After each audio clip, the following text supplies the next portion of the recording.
So students, today we'll continue with the atomic structure, and in this lecture we'll discuss about the structure and the shapes of the orbitals की orbitals की अलग अलग shape होती है, हमें वो discuss करना है।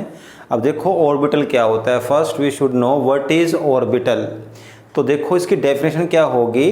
Orbital is the space around the nucleus within the atom where there is highest probability of electron finding is। देखो जैसे एक एटम, ये न्यूक्लियस, कहीं पर भी जहां इलेक्ट्रॉन के मिलने की टेंडेंसी सबसे हाई है उसे हम क्या कहते हैं, ऑर्बिटल। जैसे हमने डिस्कस किया था कि अगर हम किसी स्कूल को as a whole atom consider करें तो स्टूडेंट कहीं भी मिल सकता है। He can be in the ground, he can be in the library और एनीवेयर, बट मैक्सिमम चांस कहाँ होंगे, that he should be in the class, और क्लास में भी एक पर्टिकुलर पोजीशन पे अपने डेस्क पर। That desk, this volume, that space occupied by the desk is known as the orbital. तो यहाँ पर यही बात हो गई।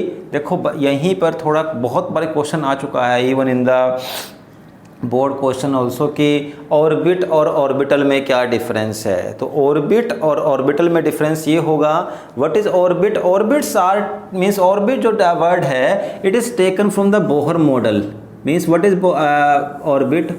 Orbit is a path which has fixed energy and in which the electrons revolve around the nucleus। तो orbit वो path है जो कि फिक्स है, न्यूक्लियस के चारों तरफ इलेक्ट्रॉन उस पाथ में अपने आप को रिवॉल्व करेंगे, वो तो हो गया आपका ऑर्बिट।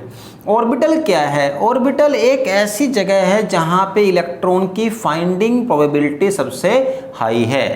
तो देखो ऑर्बिटल की डिस्कवरी कैसे हुई। ऑर्बिटल की डिस्कवरी हुई थी हीजनबर्ग अनसर्टेनिटी प्रिंसिपल से, क्योंकि ये बोहर वाला जो कंसेप्ट था ये एक्चुअल में फेल हो गया था कि इलेक्ट्रॉन्स जो है वो एक सर्टन एनर्जी पाथ में घूमेंगे, क्योंकि हीजनबर्ग ने बताया कि इलेक्ट्रॉन की कोई सर्टन फाइंडिंग प्रोबेबिलिटी नहीं होती। अब कहो कि इलेक्ट्रॉन की मतलब मीन जो बहुत माइक्रोस्कोपिक पार्टिकल है like electron, proton, atom, neutron, कुछ भी, इनकी आप पोजीशन और मोमेंटम एक्यूरेटली फाइंड नहीं कर सकते, कुछ ना कुछ एरर रह जाएगा। वो क्यों? क्योंकि इलेक्ट्रॉन जो है वो वेव की तरह भी बिहेव करेगा। जब वो वेव की तरह बिहेव करेगा तो उसकी आप एग्जैक्ट पोजीशन को पता नहीं लगा सकते। और इसके बाद टर्म आई थी हमारे पास ऑर्बिटल की, और ऑर्बिटल वो जगह हो गई जहाँ पर इलेक्ट्रॉन फाइंडिंग प्रोबेबिलिटी सबसे हाई होती है। ठीक, अब इसके बाद हमें देखो आप कर चुके हो S P D and F, ये सब ऑर्बिटल्स के नेम हैं। S P D F, although इसके आगे जी एच भी होते हैं बट वो आपके सिलेबस से बाहर हैं। आपको करना है केवल S P D and F orbitals. आप समझ जाना एस ऑर्बिटल। अब देखो एस तो सब शेल है, तो एस सब शेल में एक ही ऑर्बिटल है, तो मीन्स एस ऑर्बिटल एक ही हुआ। पी सब शेल में 3 ऑर्बिटल्स होंगे, इन्हें कहा जाएगा पी ऑर्बिटल्स। 1 2 3, तो p सब शेल हुआ, इसमें 3 ऑर्बिटल्स। d सब शेल, तो d सब शेल में होते हैं 1 2 3 4 5 ऑर्बिटल्स, और f सब शेल में होते हैं 7 ऑर्बिटल्स 1 2 3 4 5 6। एंड ये हम लास्ट वीडियो में कर चुके हैं। कैसे पता लगाया था हमने कि इसमें 1 आएगा, वो ये देखो ये क्या हुए, S P D F sub shell भी हो गए। और सब शेल का मतलब क्या था, एजीमुथल क्वांटम नंबर, वो कैसे निकाला था हमने, n-1 कर करके, ठीक है ना। तो n-1 का मतलब देखो अब आपके पास फर्स्ट शेल था तो वहाँ पर क्या आया था, केवल s। सेकंड शेल था उसमें s और p आया था। थर्ड शेल में s p और d आया था, और फोर्थ शेल में s p d f भी आया था। ठीक, तो हमने क्या निकाला था, s की वैल्यू 0 आ गई थी, p की वैल्यू 1 आई थी, d की वैल्यू 2 आई और f की वैल्यू 3 आई। ये l की वैल्यू हो गई। मीन्स s के लिए l 0 है, p के s के लिए मीन्स p के लिए l की वैल्यू 1 है, d के लिए l की वैल्यू 2 है, और f के लिए l की वैल्यू 3 है। ये सब l की वैल्यू है, l l। ठीक, और फिर इसमें कितने ऑर्बिटल्स आएंगे उसका क्या रूल था, मैग्नेटिक क्वांटम नंबर से निकाला था हमने, वो था -L से 0 और +L। तो जब L की वैल्यू 0 है तो ख़त्म। तो कितना आया, ये 0 का बोला, इसका मतलब 1, यानी कि एक ऑर्बिटल। अगर आपके पास L की वैल्यू 1 है, -1 0 +1 1 2 3 ऑर्बिटल मीन्स -1 0 +1। आपके पास L की वैल्यू 2 है, D के लिए 2 की वैल्यू है, -2 -1 0 +1 +2, तो ये -2 -1 0 +1 +2 5 ऑर्बिटल। ऐसे ही -3 -2 -1 0 +1 +2 +3 7। ठीक इस तरीके से हमने ऑर्बिटल्स को फाइंड किया। तो आज हमें स्टडी करनी है ऑर्बिटल्स की शेप्स की। अब जरा ध्यान देंगे, सबसे पहले हम स्टडी करते हैं एस ऑर्बिटल की। बहुत ही आसान शेप है एस ऑर्बिटल की। एस ऑर्बिटल जो हैं इनकी शेप्स होती है स्फेरिकल। क्या शेप होगी, स्फेरिकल। ये इस तरीके से, ये एक बाउंड्री, देखो ऐसी कोई बाउंड्री होती नहीं है। हमने क्या कहा, जैसे मान लो मैं आपको बताता हूँ कैसे बाउंड्री बनाई हमने, कि आपने नोटिस किया कि और एटम के अंदर कहीं पर इलेक्ट्रॉन डेंसिटी ऐसे मिली, तो इस तरीके से मिली, इलेक्ट्रॉन कभी यहाँ आए कभी इधर आए कभी इधर आए, इस तरीके से चलते रहे।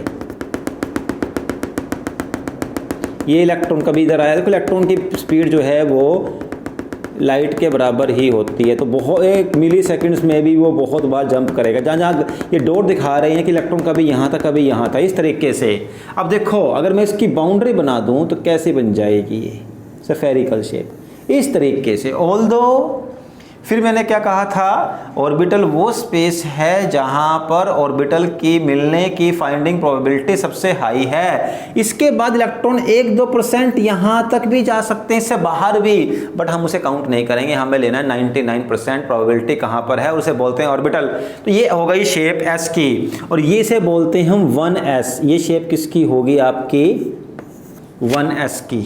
अगर आपको इसको 2s बनाना है, देखो 1s का मतलब जो फर्स्ट शेल के अंदर का s होगा, 2s का मतलब जो सेकंड शेल में s होगा। तो वो कैसे बनेगी, देखो ऐसे बनेगी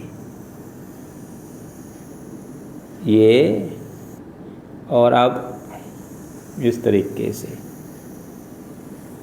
अब ये एक जगह खाली रहेगी और इलेक्ट्रॉन यहाँ पे इस तरीके से, ये 2s।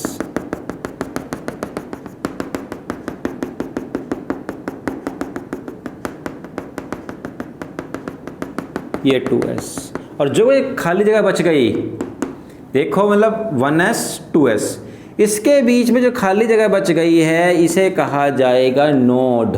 क्या बोलते हैं इसको हम, it is known as node. ठीक, अगर मुझे ये 3s बनाना होता तो कैसे बनेगा, दोबारा से ये किया, फिर बीच में अब देखो दोबारा से क्या हो गया, अब ये इलेक्ट्रॉन की फाइंडिंग प्रोबेबिलिटी का एरिया आ गया। अब यहाँ मैं फटाफट बना रहा हूँ, आप इसको तरीके से बनाओगे। ठीक, अब यहाँ पर देखो ये भी क्या आ गया, नोड। नोड क्या होता है, node is the region where there is 0 probability of electron finding. जहाँ पर इलेक्ट्रॉन फाइंडिंग की प्रोबेबिलिटी बिल्कुल 0 हो उसे हम नोड कहेंगे। तो देखो ये था 1s में कोई नोड नहीं, 2s में 1 नोड, 3s में 2 नोड, 4s में 3, 5s में 4, मीन्स जितना s आया, जितना n की वैल्यू आई उससे एक कम नोड। तो इसका मतलब नोड निकालने का फॉर्मूला क्या होता है, नोड के लिए फॉर्मूला होगा n-1। लेकिन ये जो है देखो s के लिए ही अप्लाई होगा, s के लिए। या फिर बिल्कुल मैं बताता हूँ आपको मैं एक ऐसा फॉर्मूला जो कभी गलत नहीं होगा, क्योंकि ये फॉर्मूला आगे जा कर के मुझे चेंज करना पड़ेगा। अगर आपको नोड निकालने हैं तो उसका एक फॉर्मूला और होता है, नोड इज n-l-1, n-l-1। जिसे मान लो मुझे निकालना है 1s का नोड, तो देखो क्या होगा 1s में 1 n की वैल्यू क्या है, देखो ये जो वैल्यू होगी 1, ये n की वैल्यू। s क्या है, s जो है s देखो ऑर्बिटल हो गया। अब l की वैल्यू देखो क्या होती है s के लिए, हमने कहा देखो l एस के लिए 0 होगा, पी के लिए 1, देखो मैं अब यहाँ रहा आपके पास एल, एस के लिए एल 1 होगा, पी के एस के लिए 0, पी के लिए 1, डी के लिए 2, इसको एस लिख लो, और एफ के लिए 3। तो एस की वैल्यू 0 हो गई, 0, तो नोड कितने आ -1, तो क्या हुआ, नोड क्या आ गए 0, कोई नोड नहीं आया 1s में। लेकिन अगर आपको 2s में निकालना होता, इसको 2s में कैसे निकाल लोगे, देखो 2s का मतलब क्या हुआ, n जो है ये 2 3 4 n होता है 2 माइनस l। अब देखो l के लिए कितनी वैल्यू होती है 0, यहाँ 0 लगा दोगे, -1, इसलिए 1 नोड आ गया। 3s के लिए 3, n की वैल्यू 3 हो गई यहाँ पर। अब s के लिए l तो 0 ही रहेगा हमेशा, -1, 2 नोड्स आ गए। ठीक, तो s के लिए आप l लगाओ ना लगाओ फर्क पड़ेगा नहीं, ठीक। लेकिन आगे अभी हम और करेंगे, इसमें पता चल जाएगा आपको कि l का क्या यूज़ आएगा। बट ये फॉर्मूला जो है ये अल्टीमेट फॉर्मूला है, आपको यही अप्लाई करना चाहिए अगर आपको नोट्स निकालने हैं। तो n माइनस l माइनस 1, तो ये शेप तो हो गई आपकी s की स्फेरिकल शेप, जो शेप हुई s की वो स्फेरिकल हो गई। ऐसे ही आपको देखो शेप निकालनी है p ऑर्बिटल्स की। तो p ऑर्बिटल्स की शेप कैसी होगी, डम्बल शेप। आप ज़रा ध्यान देना, देखो एक्चुअल में ना आपको समझना चाहिए कि जो हम ये स्ट्रक्चर बनाते हैं बोर्ड पर, दीज आर 2 डायमेंशनल, पर एटम ऐसा नहीं है। Atom is like a football, 3 dimensional है वो, कोई प्लेट की तरह नहीं है कि एक प्लेट की तरह जो है या एक डिस्क की तरह फ्लैट नहीं है, वो एक राउंड बॉल की तरह स्फेरिकल है एटम। और इलेक्ट्रॉन भी 3 डायमेंशन में कभी ऐसे इधर इधर ऐसे हर तरीके से घूमते रहेंगे। तो p ऑर्बिटल को हमने 3 डायमेंशन ही माना गया है। और वहाँ देखो कैसे p ऑर्बिटल तीन होते हैं, पता ही आपको p में कितने होते हैं। p सब शेल में 3 ऑर्बिटल्स होते हैं, उन्हें बोलते हैं हम px, py, pz।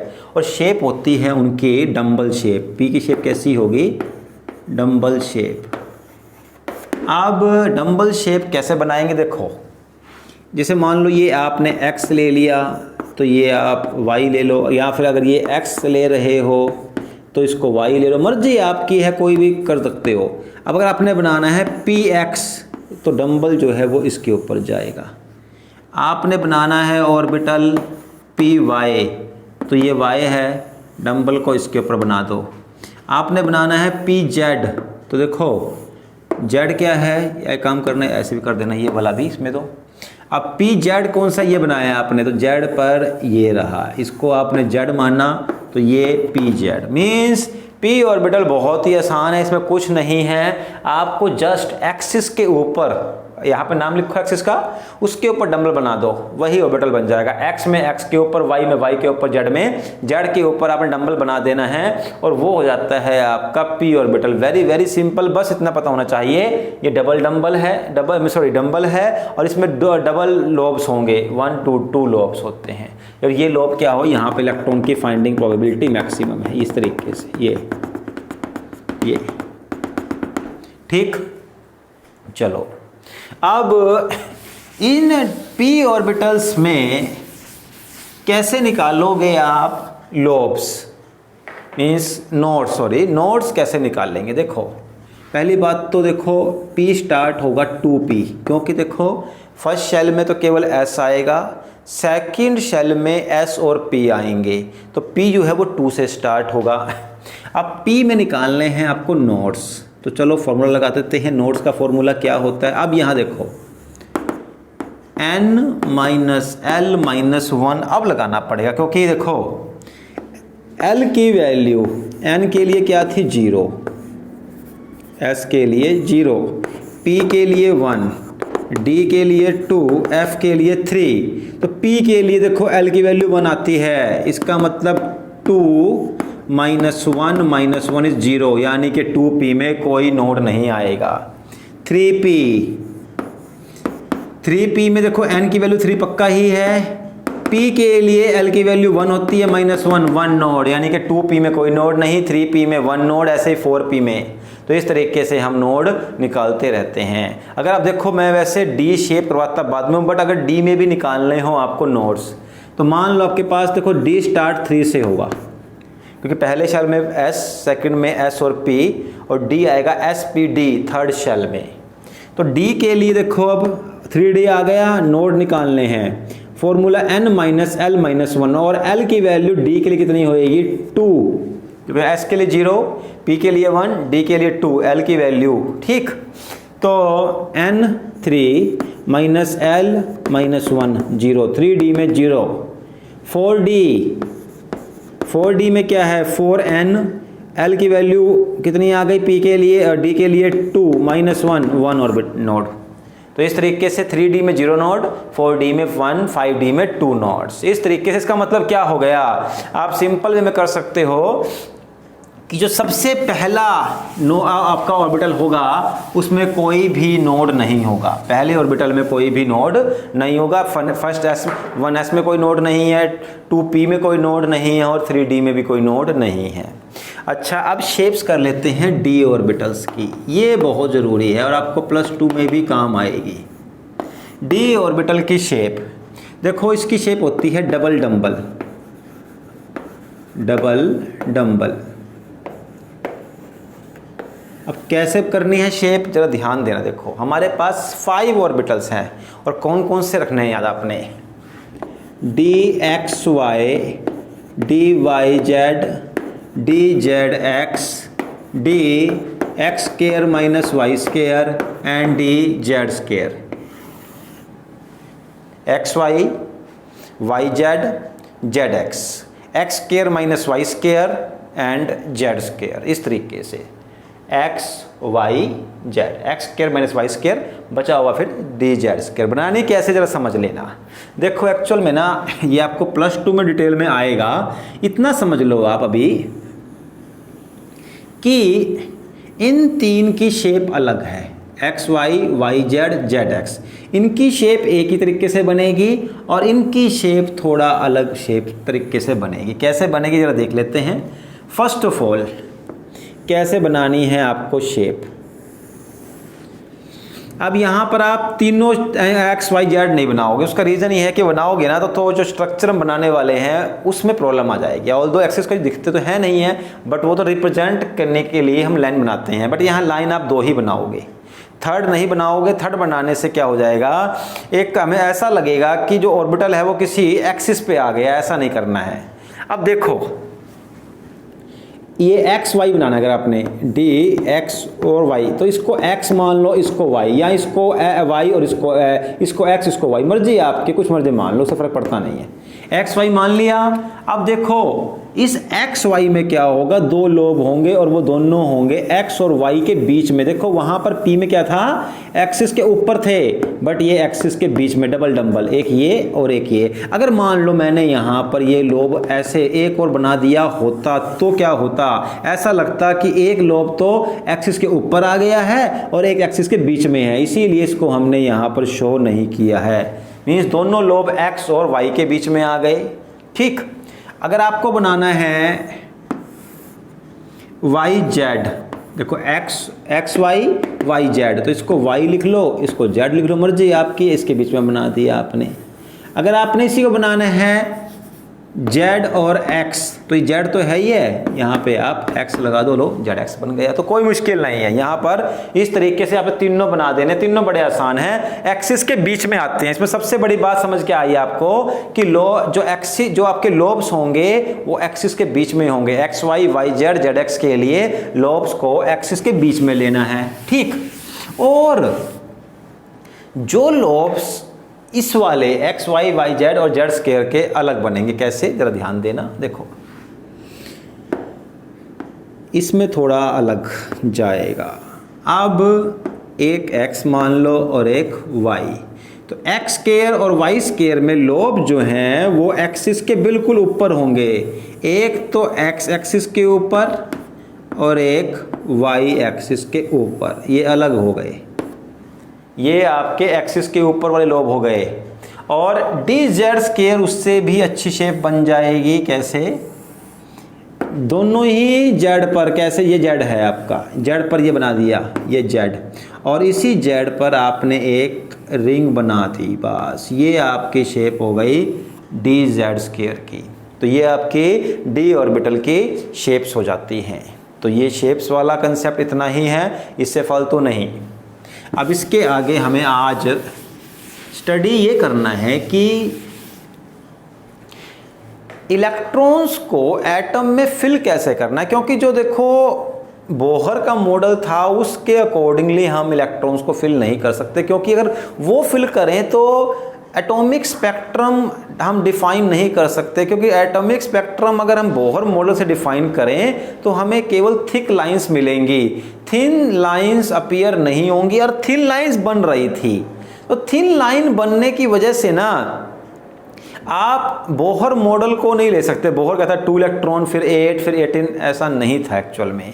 तो कैसे? देखो पहले मैं एक बार थोड़ा सा आपको रफली समझा रहा हूँ, उसके बाद इसको with the some principle and laws explain करेंगे।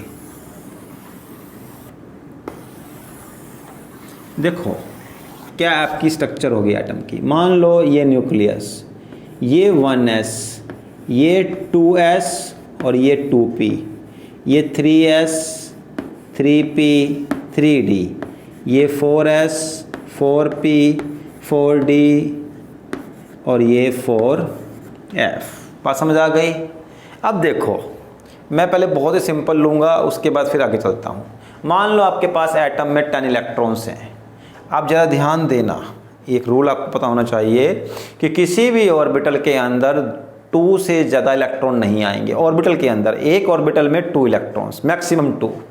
तो देखो s के पास कितने होते हैं ऑर्बिटल? ओनली 1। s के पास ऑर्बिटल 1, p के पास 3 होते हैं ऑर्बिटल्स, अभी किया था हमने। अगर p के पास 3 ऑर्बिटल्स हैं तो कितने इलेक्ट्रॉन आ जाएंगे? 6। d के पास होते हैं 5 ऑर्बिटल्स, तो d के पास मैक्सिमम, ऐसा नहीं कि d में 10 ही आएंगे, d में मैक्सिमम 10, 1 से लेकर 10 आ सकते हैं। और f में होते हैं 7 ऑर्बिटल्स, तो f में 1 से लेकर के 14 तक इलेक्ट्रॉन आ जाएंगे। अब कैसे इलेक्ट्रॉन आएंगे देखो जरा। मान लो हमें सोडियम बनाना है, सोडियम का कितना नंबर होता है? 11।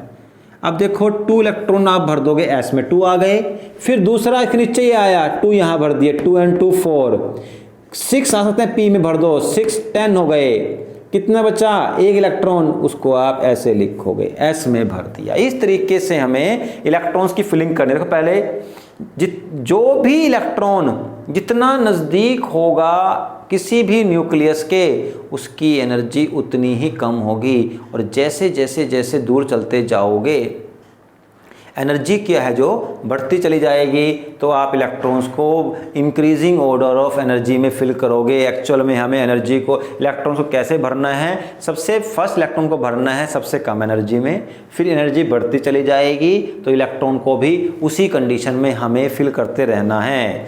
तो सबसे पहले इलेक्ट्रॉन आया 1s2 में, फिर 2s2 में, 2p6 में, फिर 3s1 में।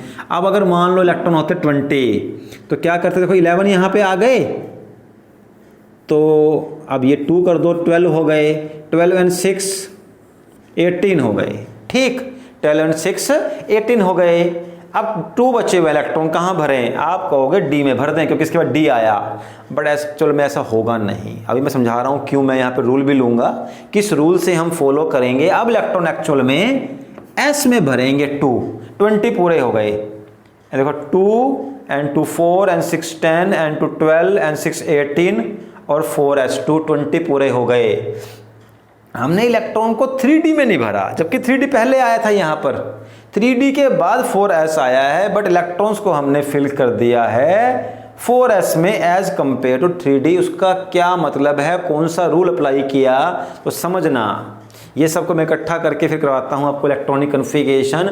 हमने इलेक्ट्रॉन को देखो 3d की बजाय 4s में क्यों भरा, उसके लिए हमारे पास का रूल होता है n+l रूल। ये बहुत ज़रूरी रूल है, खासकर आपके कंपटीशन पॉइंट ऑफ व्यू से, कि n+l रूल क्या है। देखो फॉर एग्जाम्पल ये है 3d और ये है 4s, जिसकी वैल्यू ज़्यादा होगी वो बाद में भरेगा और जिसकी वैल्यू कम होगी n+l की वो पहले आएगा।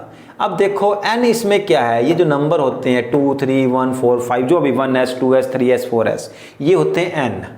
तो यहाँ पर देखो 3d के लिए n की वैल्यू 3 है प्लस l देखो अभी क्या था हमने s0 p1 d2 आ गया, टोटल इज 5।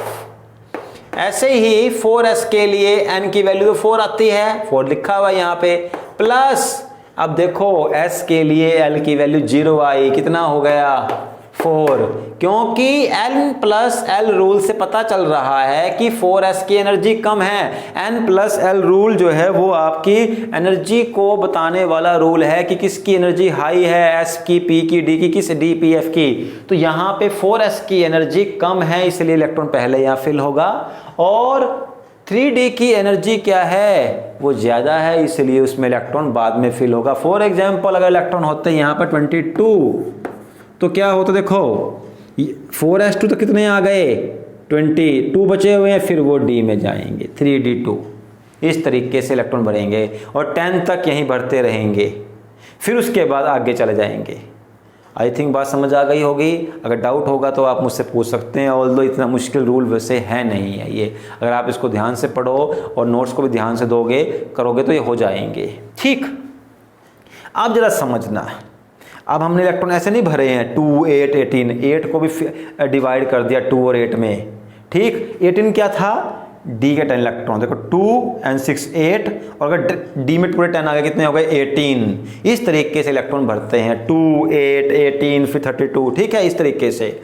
तो जो हमने ये एक फैशन, जो एक मैनर लिया है, फैशन का मतलब मैनर, जिस मैनर में हमने इलेक्ट्रॉन्स को ना ऑर्बिटल्स में फिल किया, इसे बोलते हैं इलेक्ट्रॉनिक कन्फिगरेशन। जो आपने 9th क्लास में की थी 281 वो सही नहीं थी, वो तो जस्ट एक बोहर मॉडल तक के लिए सही थी, पर उसमें फिर कुछ कमियां निकली।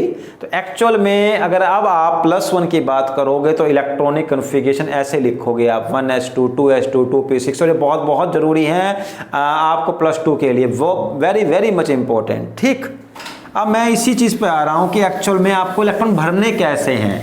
ये तो चलो हमने फटाफट कर दिया, बट इसके रिगार्डिंग एक लॉ है और एक रूल है और हम उसको करेंगे आज। First of all, what is the rule? Aufbau principle. AUFBAU, Aufbau principle. Aufbau principle क्या कहता है? First of all, what is the principle? This principle states that electrons are filled in an atom in the increasing order of energy, कि किसी भी atom में हम electrons को increasing order of energy में फिल करते हैं। कि मीन सबसे पहले कम एनर्जी में इलेक्ट्रॉन भरो, फिर हाई एनर्जी, जिसे हमने भी n+l रूल से कर लिया कि जिसकी एनर्जी कम थी n+l से उसमें पहले इलेक्ट्रॉन आया, चाहे वो अगले शेल में भी हो, पर भरेंगे उसी में जिसकी एनर्जी कम हो। अब चलो n+l रूल तो ठीक है, कोई बात नहीं, लेकिन हमें अगर उससे भी आसान तरीके से करना पड़ जाए तो ऑफबाउ ने एक चार्ट दिया था, आज मैं वही यहाँ पे बनाता हूँ। कैसे बनाओगे? बहुत आसान है, देखो जैसे ही लिखो पहले 1s 2s, थोड़ा स्पेस रखना इसमें अदरवाइज क्लियर नहीं बन पाएगा, 3s, थोड़ा मैं इसको ऊपर ले लेता हूँ अदरवाइज बाद में ये प्रॉब्लम हो जाएगी करने में इसको। तो ऑफबाउ चार्ट कैसे बनाएंगे?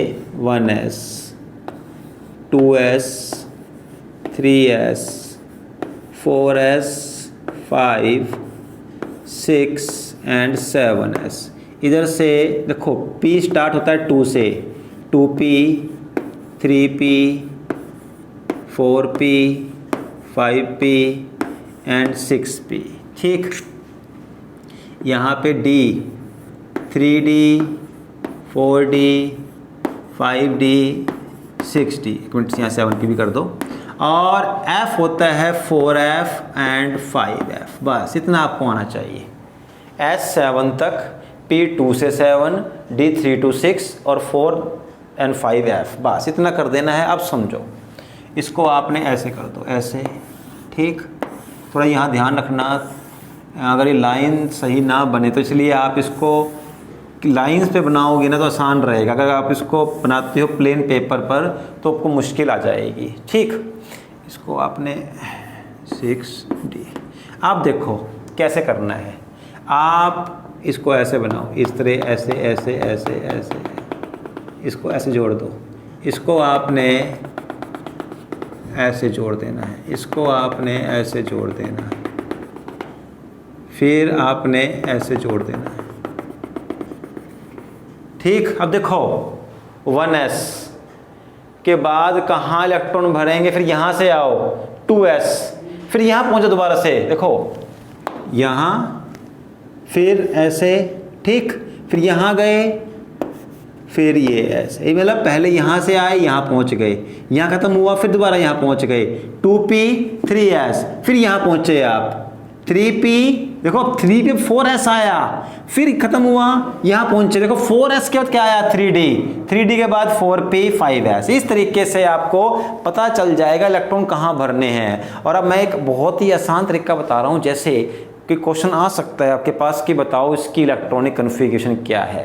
तो मान लो कहता है 29 नहीं लेंगे, 28 की इलेक्ट्रॉनिक कन्फिग्रेशन क्या है। आप चलते रहो इलेक्ट्रॉन भर करके, जैसे S में मैक्सिमम 2, P में 6, D में 10, F में 14, पता होना चाहिए S2 P6 D10 F14।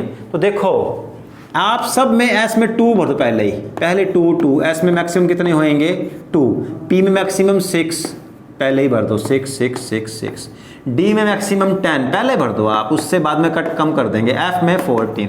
अब काउंट करो 2 and 4 2 4 and 6 10 and 2 12, 12 के बाद यहाँ पहुँचेंगे 18 20, और इसके बाद 20 यहाँ पहुँचेंगे। अब देखो यहाँ 30 बन जाएंगे, कितने चाहिए हमें 28, तो बस 3d8 यहाँ तक जाएगी आपकी इलेक्ट्रॉनिक कन्फिग्रेशन। जितना भी यहाँ तक आता है वो लिख दो आप, 1s2 2s2 2p6 3s2 3p6 4s2 3d8, यहाँ तक आपके 28 हो जाएंगे। इस तरीके से आपको इलेक्ट्रॉनिक कन्फिग्रेशन बनानी है, और ये ऑफबाउ ने बताया था। ठीक, तो आप देखो इलेक्ट्रॉनिक कन्फिग्रेशन बनाने का तरीका तो यही है, बट यहाँ पर 2 एक्सेप्शंस हैं जो बहुत ज़्यादा इम्पोर्टेंट हैं। और एक्सेप्शंस क्या क्या हैं? एक एक्सेप्शन है क्रोमियम और दूसरी एक्सेप्शन है कॉपर, क्रोमियम एंड कॉपर। कैसे देख लेते हैं। देखो what is the number of chromium Cr, number है 24। अब देखते मैं काउंट करता हूँ, 2, फिर घूम के गए यहाँ 4 and 6 10 12 and 6 18 and 2 20, फिर घूम के गए तो यहाँ आ गया 24।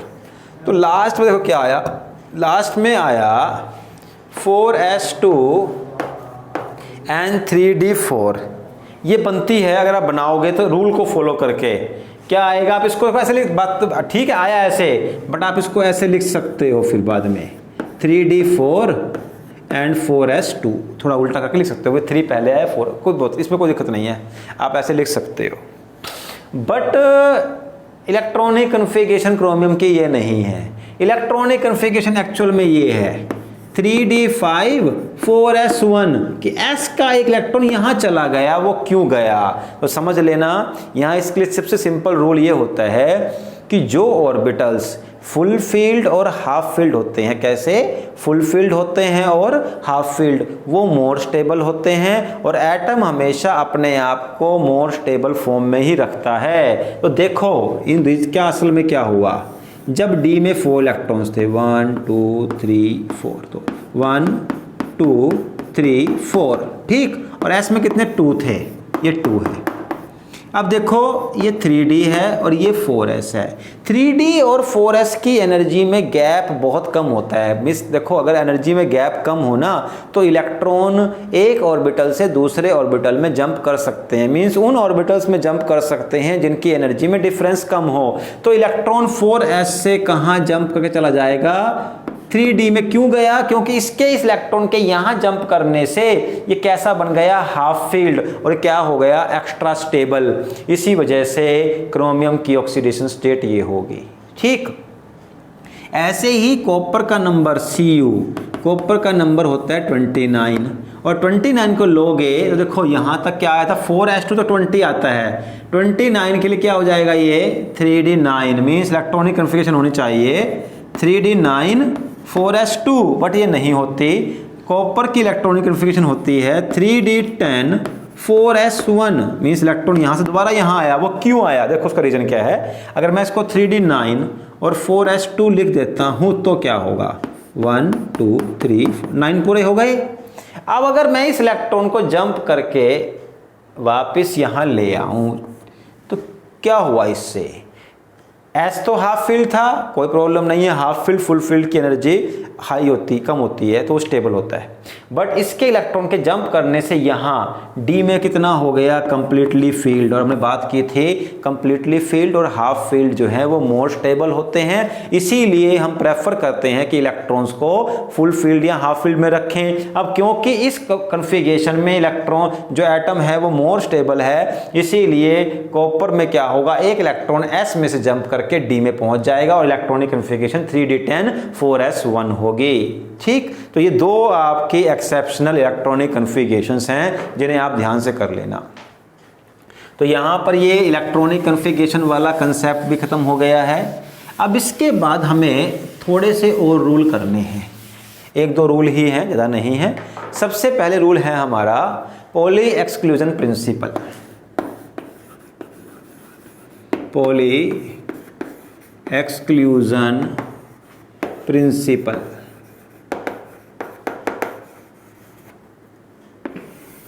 This rule states that what, अब देखो मैं देखता हूं अभी, जैसे मान लो एक ऑर्बिटल आपके पास ये है और एक ऑर्बिटल ये है, एक कंडीशन मैंने ये बना दी और एक कंडीशन ये बना दी और एक कंडीशन ये बना दी है, सॉरी ये और एक ये बना दी। इनमें से ये ए, ये बी, ये सी और ये डी कंडीशन, कौन सी कंडीशन बिल्कुल सही है?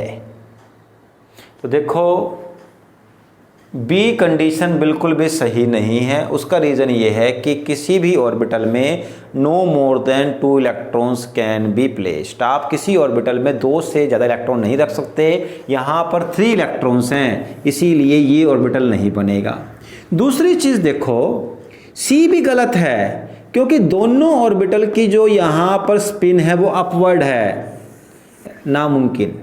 दोनों की स्पिन डाउनवर्ड है, गलत। एक्चुअल में क्या होता है एक ऑर्बिटल में मैक्सिमम 2 तो इलेक्ट्रॉन आ सकते हैं और 2 इलेक्ट्रॉन आएंगे, उनकी स्पिन भी कैसी होनी चाहिए अपोजिट। अगर एक क्लॉकवाइज घूम रहा है तो एक एंटी क्लॉकवाइज, ये शो करता है। और यही है poly exclusion principle. Poly exclusion principle states that in an orbital maximum 2 electrons can be filled or placed.